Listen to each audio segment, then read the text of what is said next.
ये एक नई टर्म है टॉर्क। अब टॉर्क क्या होती है? Torque which is denoted by tau, ये जो साइन है इसे हम टाउ कहते हैं। This is F cross R। आपने क्रॉस प्रोडक्ट तो काइनेमेटिक्स में पढ़ा ही है।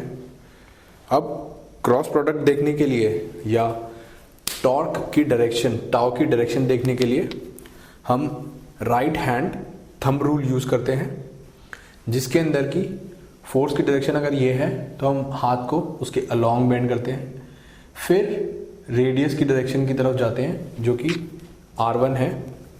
जो R1 रेडियस होता है वो फोर्स के परपेंडिकुलर होता है, और जो हमारी टॉर्क होगी वो किसी एक पॉइंट की एक्सिस की अबाउट होती है।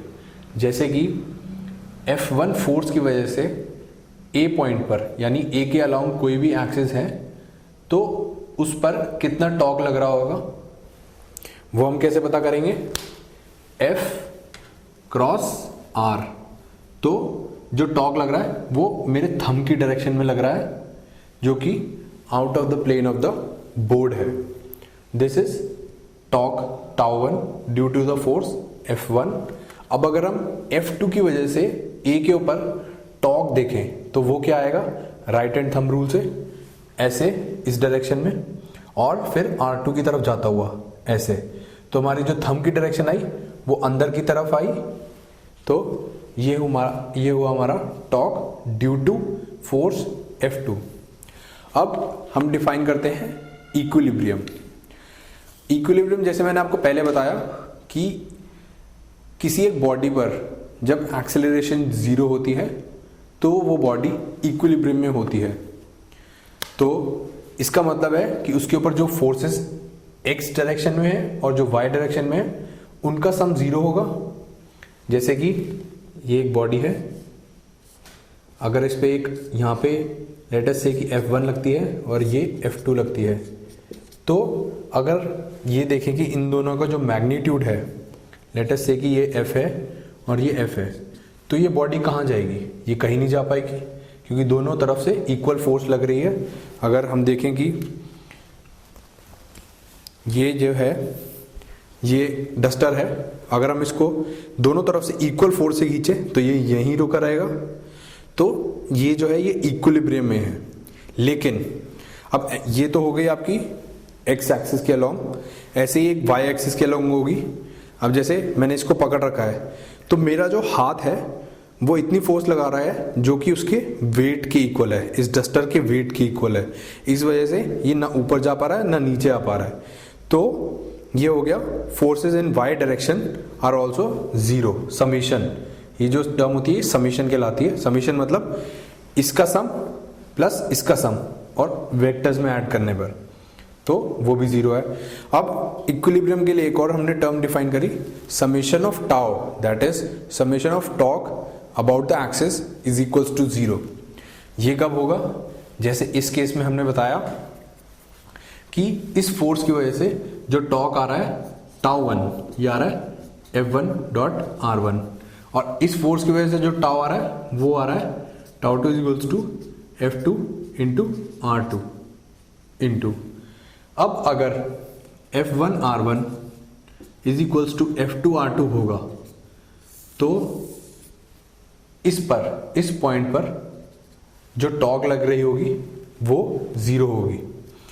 अब टॉर्क किसी भी एक फोर्स की वजह से, लेट अस से कि यहां पर ये जो फोर्स है ये F2 नहीं होती, ये नहीं होती, तो पॉइंट A पर टॉर्क की कुछ वैल्यू होती जो कि इक्वल होती इस टाउ1 के। लेकिन अगर हम ये कहें कि जो F1 है वो अगर इसी के थ्रू पास करती, यानी कि R1 की वैल्यू 0 होती, तो टाउ1 की वैल्यू क्या होती? ये अगर 0 है तो ये भी 0 हो जाती।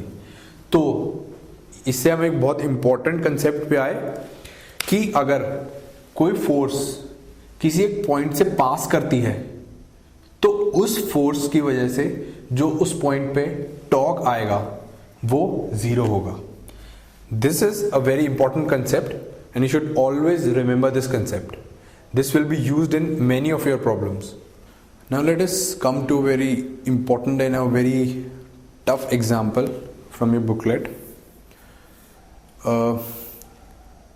क्वेश्चन में गिवन है कि लेट अस से कि ये आपके एक वॉल है और ये ग्राउंड है, और हमने एक ऐसे ना 30 डिग्री एंगल पे एक रॉड रख दी।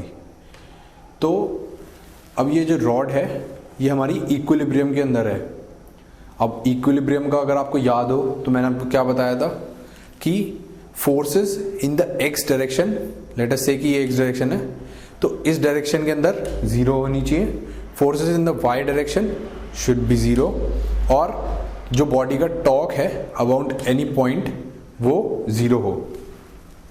तो अब हम कहते हैं कि लेट अस स्टार्ट की हमको फाइंड करना है एक तो फ्रिक्शनल फोर्स, एक जो normal reaction at point A, normal reaction at point B. तो अब हम सोल्यूशन पे आते हैं। सबसे पहले summation of all the forces in the x direction should be equal to zero. अब जब हम रॉड रखी हुई है तो ये एक पॉइंट कॉन्टैक्ट है, लेट तो अब हम देखते हैं कि ये जो बॉडी अगर यहाँ पे रखी हुई है तो एक पॉइंट ए है, इस पर एक नॉर्मल रिएक्शन लग रहा होगा क्योंकि ये बॉडी इस सरफेस पे कांटेक्ट में है। तो जो नीचे वाला सरफेस है इसकी परपेंडिकुलर डायरेक्शन में ऊपर की तरफ एक नॉर्मल रिएक्शन लगेगा, एन ए सपोज करो इसकी वैल्यू है। ऐसी एक वॉल की तरफ से नॉर्मल रिएक्शन लगेगा in this direction which will be N B. एक रॉड का अपना मास होगा जो कि इसके सेंटर से पास करता है। आप याद रखें कि जितना भी मास होता है किसी भी बॉडी का वो उसके सेंटर से पास करता है। जब भी हम इसका फ्री बॉडी डायग्राम बनाएंगे या कोई भी डायग्राम बनाएंगे तो हमेशा जो इसकी मास की वैल्यू है, जो मास की वजह से दो फोर्स लगती है, वो हमेशा इसके सेंटर से पास करती है। और एक फ्रिक्शनल फोर्स है एफ ए जो कि इस डायरेक्शन में अप्लाई हो रही है और हमको फ्रिक्शन फोर्स की वैल्यू निकालनी है। तो जब हमको ये पता है कि ये इक्विलिब्रियम में है तो forces in the x direction should be zero. अब फोर्सेस एक्स डायरेक्शन में क्या क्या है, एक तो फ्रिक्शनल फोर्स। अब जैसे कोई भी बॉडी है जो ऐसे रखी हुई है तो जो मेरा हाथ है और ये जो चीज़ है इसके बीच में एक फ्रिक्शनल फोर्स होती है जो इसके इधर मूव करने से रोकती है, वरना ये इधर जाता। तो ये जो फोर्स जो रोकती है इसको फ्रिक्शनल फोर्स बोलते हैं। और इस बॉडी के ऊपर ये फ्रिक्शनल फोर्स कहाँ लग रही होगी, इस डायरेक्शन में, वरना ये मास की वजह से इधर स्लिप हो जाता। तो ये हो गई हमारी फोर्स, फ्रिक्शनल फोर्स की डायरेक्शन। अब जब हम देखते हैं कि हॉरिजॉन्टल डायरेक्शन में क्या क्या है फोर्सेस इस बॉडी के ऊपर, रॉड के ऊपर, पूरी रॉड के ऊपर कौन कौन से फोर्सेस है, एक तो बस एन बी लग रहा है जो कि इस डायरेक्शन में है, एक एफ ए लग रहा है जो कि इस डायरेक्शन में है। तो जब हम इनका सम करेंगे तो क्या आएगा, एन बी जो कि इस डायरेक्शन में पॉजिटिव है, जो हमारा पॉजिटिव एक्स डायरेक्शन इस साइड है तो इसको लिखेंगे N B minus F A. Minus F A क्यों आया, क्योंकि जो एफ ए की डायरेक्शन है वो एक्स के अपोजिट डायरेक्शन में है। तो N B minus F A equals to zero. तो अब हम अगर एफ ए को उधर ले जाएं तो आएगा N B is equals to F A. Similarly जब हम इनकी फोर्सेस की वाई डायरेक्शन में देखते हैं तो वो आएंगी एन ए जो कि ऊपर पॉजिटिव डायरेक्शन में है तो आया एन ए की वैल्यू, एक आई डब्ल्यू जो कि नेगेटिव वाई डायरेक्शन में है। तो जब नेगेटिव वाई डायरेक्शन में होगी तो ये आएगी N A minus W which will be N A equal to W. अब एक आया हमारी टर्म टॉर्क, टाउ। अब जो टॉर्क है उसको कैलकुलेट करने के लिए हम किसी भी पॉइंट के पर देख सकते हैं टॉर्क की वैल्यू। लेट अस से हम ओ पे भी देख सकते हैं, हम इसको ए पे भी देख सकते हैं, इसको बी पे भी देख सकते हैं। किसी भी पॉइंट पर हम देख सकते हैं जो हमारे लिए इजी लगे, हमको वो पॉइंट सूट करना लेना चाहिए। अब अगर हम इस पॉइंट पर देखें ओ के अकॉर्डिंग तो एफ ए जो है वो ओ से ही पास कर रहा है तो एफ ए की वजह से कोई टॉर्क नहीं आएगा, ये मैंने अभी आपको बताया था। एक है नॉर्मल रिएक्शन जो कि अपवर्ड डायरेक्शन में है तो इसकी वैल्यू कितनी आई, एन ए की वजह से, एन ए की वजह से एन ए इंटू लेटेस्ट से कि इसकी जो लेंथ है वो है 12, ये जो है इसकी लेंथ है टोटल 12, तो ये आई 12 cos 30, ये जो ये इतना distance N A into this distance, this will be N A into 2l cos 30। एक फोर्स आएगी एन बी की वजह से which will be this torque due to about point O due to N A will be in the positive direction, that is out of the plane of the paper.